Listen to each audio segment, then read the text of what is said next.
Market Outlook. Calendar Week 32. The review of Calendar Week 31 is not a schedule of events, but a condensed picture of the data, decisions, and capital flows that shaped digital assets. The week was dominated by US monetary policy, growth and inflation data, and technology stocks. The Federal Reserve left its target range unchanged, while 3 members voted for a rate increase.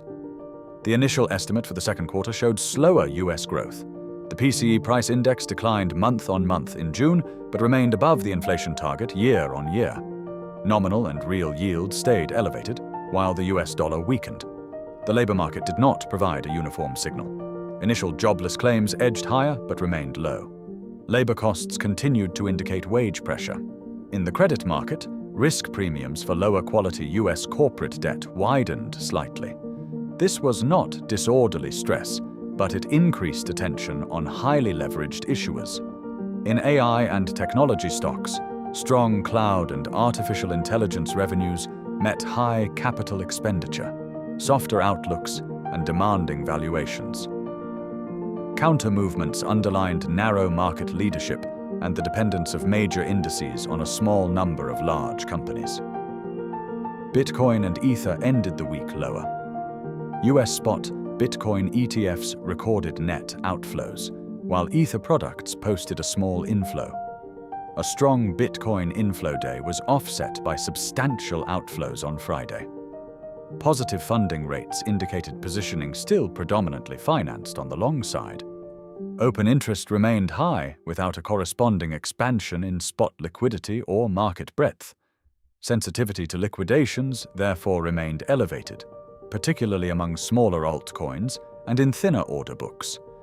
Bitcoin dominance stands at 55.86%.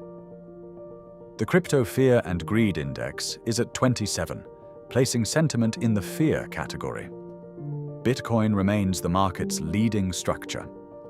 The decline in dominance shows some movement of capital outside Bitcoin, but not broad confirmation across altcoins. Market breadth remains limited. Quantum data analytics did not develop or activate any research signals. The regime remained event-driven.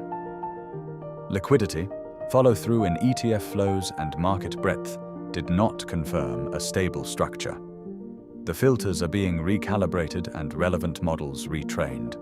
Without robust confirmation, the risk of regime misclassification remains too high. Operational approval therefore stayed suspended. Calendar Week 32 begins on Monday with industrial indicators from China and the United States, along with Swiss inflation data. On Tuesday, attention shifts to the US trade balance and JOLTS job openings. Wednesday brings China's Services Index, the ADP Employment Report, and the US Services Index. Thursday includes initial jobless claims and Euro area retail sales. The main data window is concentrated on Friday, with US payroll growth, the unemployment rate, and average hourly earnings. Federal Reserve comments and the Bank of Japan report also form part of the week. No major US inflation report is scheduled. On the crypto side, ETF flows, funding, open interest, and Friday's options expiry are central.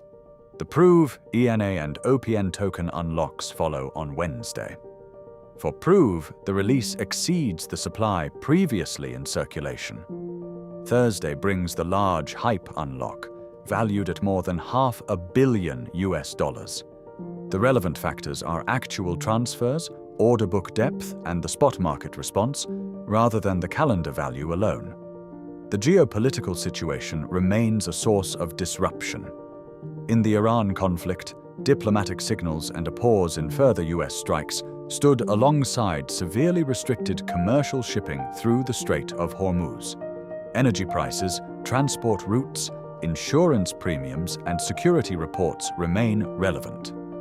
The Red Sea also keeps headline sensitivity elevated. For digital assets, this is reflected through market liquidity and reduced risk exposure. Operationally, the main windows for higher volatility are clustered around US data releases at 12:30 and 14 o'clock UTC.